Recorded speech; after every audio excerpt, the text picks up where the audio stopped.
Сәлем, 2 сынып әдебиеттік оқу сабағы 69 жаттығу бесік жыры тақырыбы. Бүгінгі сабақтан сен халық ауыз әдебиетінің түрлерімен танысасың және бесік жырын үйренетін боласың. Бірінші тапсырма. Саған халық ауыз әдебиетінің қай түрі таныс?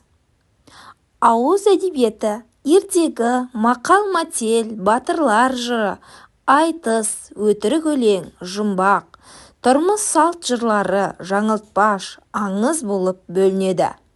Біз осы түрлерінің бірнешеуімен таныс болдық балалар. Ал енді төмендегі ережеге мән беріңдер және осы ережені есте сақтап алыңдар. Халық ауыз әдебиеті ауызша тараған көркем әдеби шығармалар. Олар жаттап алу арқылы ауыздан ауызға таралған. Сондықтан ауыз әдебиеті деп аталады. Екінші тапсырма. Мәнерлеп оқы. Бесік жыры. Әлди ақ бөпем. Ақ бесікке жат бөпем. Жылама бөпем, жылама, жілік шағып берейін. Байғұтанның құйрығын жіпке тағып берейін.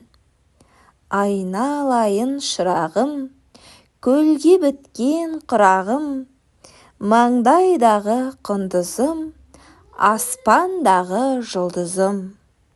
Әлди балам, әлди-ай, айналайын балам-ай, айналсын сенен анаңай, әлдилеп сені сүйгенде, анаңның болар көңілі жай.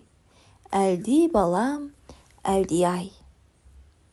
Өлеңнің авторы халық ауыз әдебиетінен. Балалар, өлеңдегі байғұтан сөзі ол иттің аты.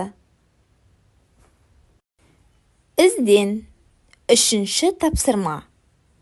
Анасы өлеңде сәбиге қандай жақсы сөздер арнаған?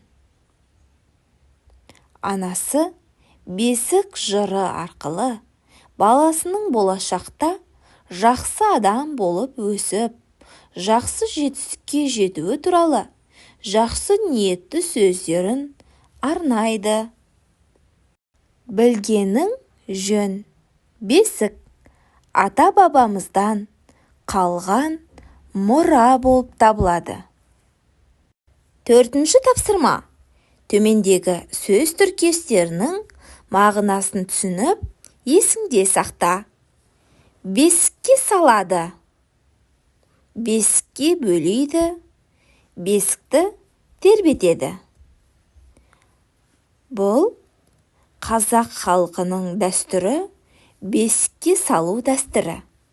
Бесікке салу дәстүрінде ең алдымен баланы бесікке салады.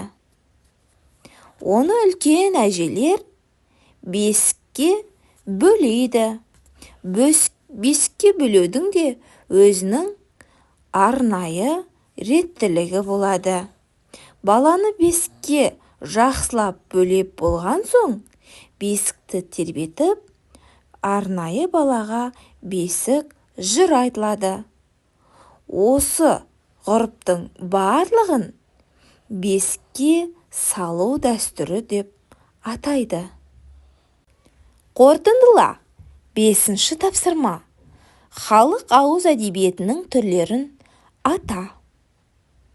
Халық ауыз әдебиетінің түрлері: аңыз, ертегі, мақал-мәтел, батырлар жыры, айтыс, жаңылтпаш, жұмбақ, өтірік өлең, тұрмыс салт жырлары.